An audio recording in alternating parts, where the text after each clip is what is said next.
bayan. Ang mga unang bungang inyong iaalay ay kukunin ng saserdote at ilalagay sa harap ng altar.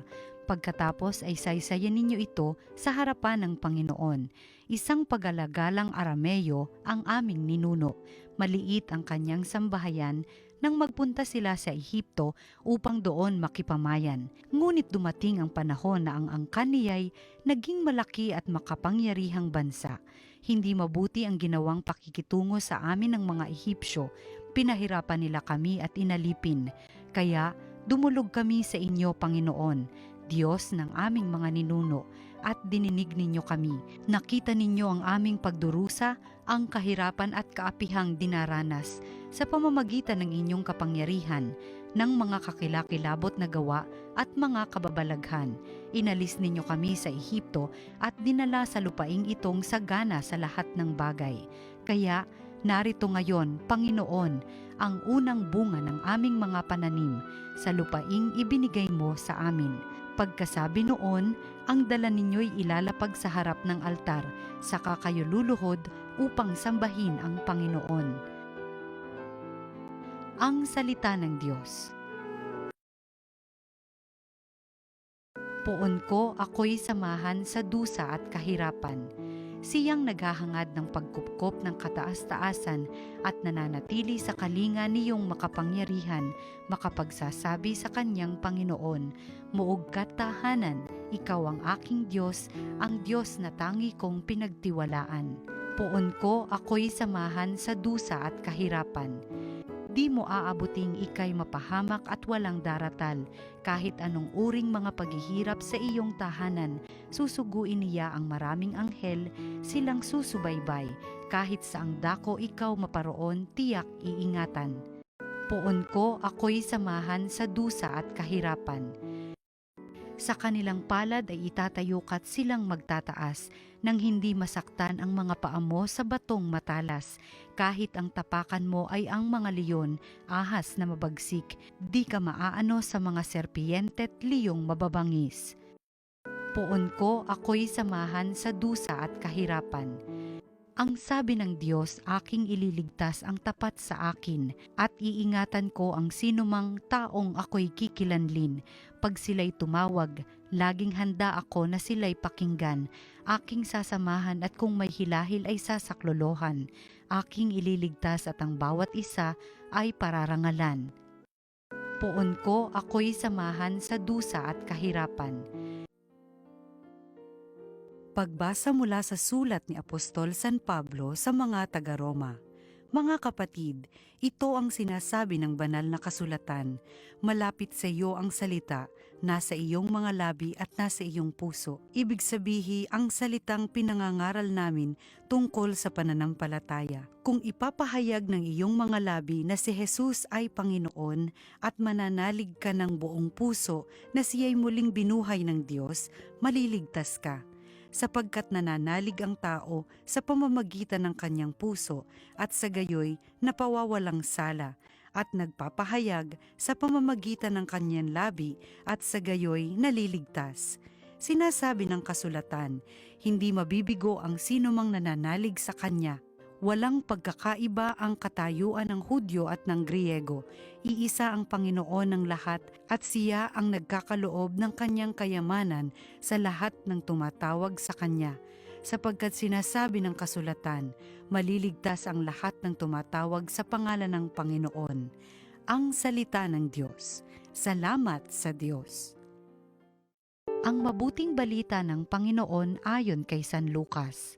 Noong panahong iyon, umalis si Jesus sa Jordan, puspos ng Espiritu Santo. Dinala siya ng Espiritu doon sa ilang at sa loob ng 40 araw ay tinukso ng Diablo. Hindi siya kumain ng buong panahong iyon, kaya't gutom na gutom siya. Sinabi sa kanya ng Diablo, kung ikaw ang anak ng Diyos, iutos mo na maging tinapay ang mga batong ito. Ngunit sinagot siya ni Jesus, nasusulat, hindi lamang sa tinapay nabubuhay ang tao. Dinala siya ng Diablo sa isang napakataas na lugar at sa isang saglit ay ipinakita sa kanya ang lahat ng kaharian ng sanlibutan. Ibibigay ko sa iyo ang lahat ng kapangyarihan at kadakilaan ng mga kahariang ito, wika ng Diablo. Ipinagkaloob ito sa akin at maibibigay ko sa kanino mang ibigin ko, kaya't kung ako'y sasambahin mo, magiging iyong lahat ito. Sumagot si Jesus, nasusulat, ang iyong Diyos at Panginoon ang sasambahin mo, at siya lamang ang iyong paglilingkuran. At dinala siya ng Diablo sa taluktok ng templo ng Jerusalem at sinabi sa kanya, kung ikaw ang anak ng Diyos, magpatihulog ka, sapagkat nasusulat, ipagbibili niya sa kanyang mga anghel na ingatan ka at aalalayan ka nila upang hindi ka matisod sa bato. Subalit sinagot siya ni Jesus, nasusulat, huwag mong subukin ang Panginoon mong Diyos. Pagkatapos siyang tuksohin ng Diablo sa lahat ng paraan, ito'y umalis at naghintay ng ibang pagkakataon. Ang mabuting balita ng Panginoon, pinupuri ka namin, Panginoong Hesukristo. Ang Kwaresma ay ang 40 araw ng spiritual struggle. Sinisikap nating supilin ang ating masasamang hilig at mamatay sa ating makalamang mga pagnanasa upang maisabuhay ang bagong buhay na kaloob sa atin ng ating binyag, upang makiisa tayo sa buhay ng Diyos. Bahagi sa ating struggle, sa ating pakikibaka, ay ang pakikibaka natin sa tukso. Lahat naman tayo ay tinutukso. Pati na si Jesus ay tinukso. Ang tukso ay pagsubok. Magwawagi ba tayo o matatalo sa pagsubok na ito, sa tuksong ito? Pinakita ni Jesus ang kanyang pagtagumpay sa Diablo na tinutukso siya. Ang panlaban ni Jesus sa bawat tukso ay ang salita ng Diyos. Dito siya nakakuha ng gabay at ng lakas. Ang sagot niya sa bawat tukso ng Diablo ay nasusulat. Nasusulat saan? Sa banal na kasulatan.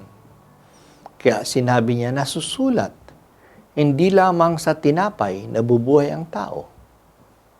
Nasusulat, ang iyong Diyos at Panginoon ang sasambahin mo. Siya lamang ang iyong paglilingkuran.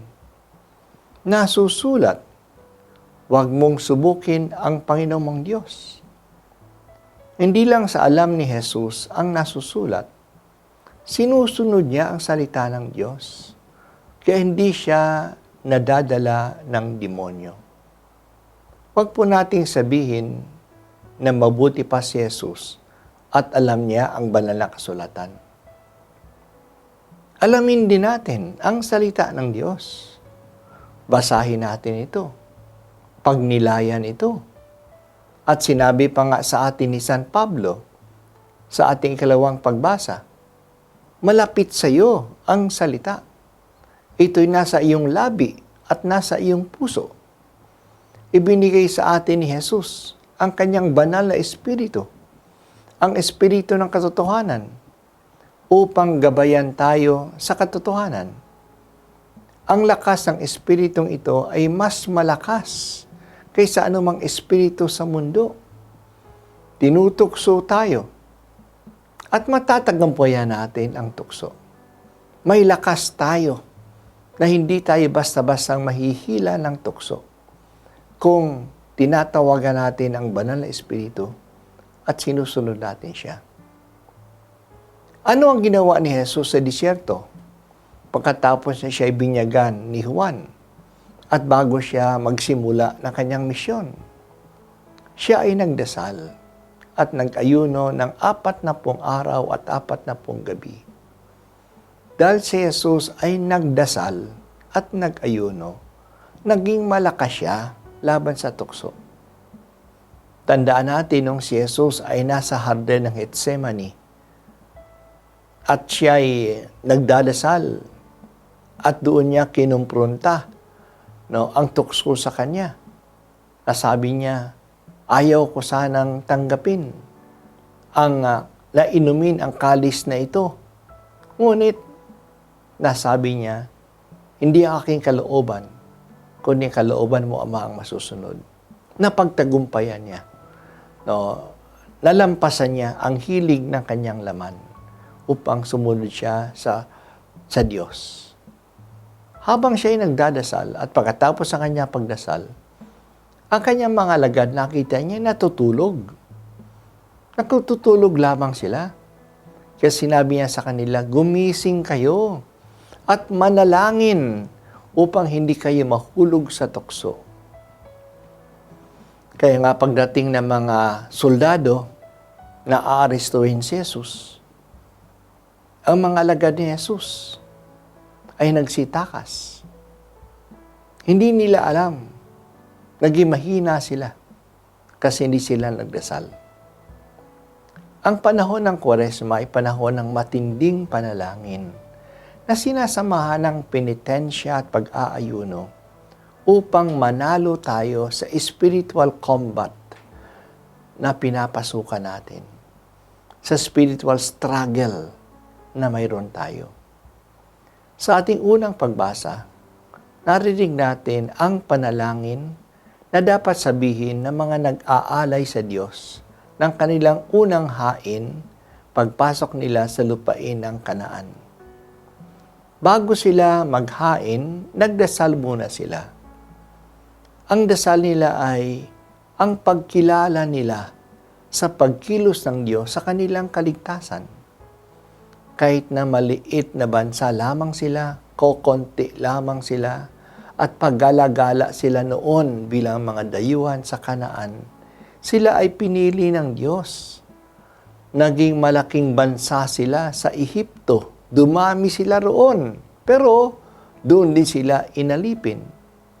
Ngunit pinalikas sila ng Diyos mula sa pagkaalipin.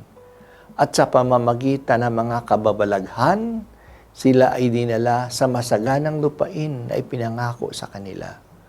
Kaya sila ay nakaaalay na ng mga hain mula sa lupaing ito. Talaga ang Diyos ay tagapagligtas. Iniligtas niya ang kanyang bayan noon at patuloy din tayo ngayon na inililigtas niya. Dapat makita natin tulad na nakita nila kung saan tayo nanggaling. Na kung anong nandiyan sa atin ngayon, yan ay galing sa biyaya ng Diyos. Kung nabibiyayaan na tayo, papabayaan niya pa ba tayo? Kaya mapaglalabanan natin ang anumang tukso ngayon. Ang mga tukso sa atin ay hindi lang laban sa ating kaluluwa. May mga tukso din tayong nararanasan na may kinalalaman sa kabutihan ng ating bayan. Natutukso tayong manahimik sa harap ng katiwalian ng mga namumuno sa atin. Natutukso din tayong sumunod na lang sa mga politikong nagsasamantala sa atin. Kaya sabi natin, wala naman tayong kasing magagawa. Napakalakas nila. Kaya sumunod na lang, pabayaan na lang. Hindi. Natutukso din tayo na maniwala sa mga fake news at hindi na tayo gumagawa ng fact-checking. Huwag tayong magpadala sa tukso. Tumayo at manindigan tayo sa kasamaan tulad ng ginawa ni Jesus. Siya ang punong pari natin at siya tinukso tulad din natin na tinutukso. Ngunit hindi siya nagkasala.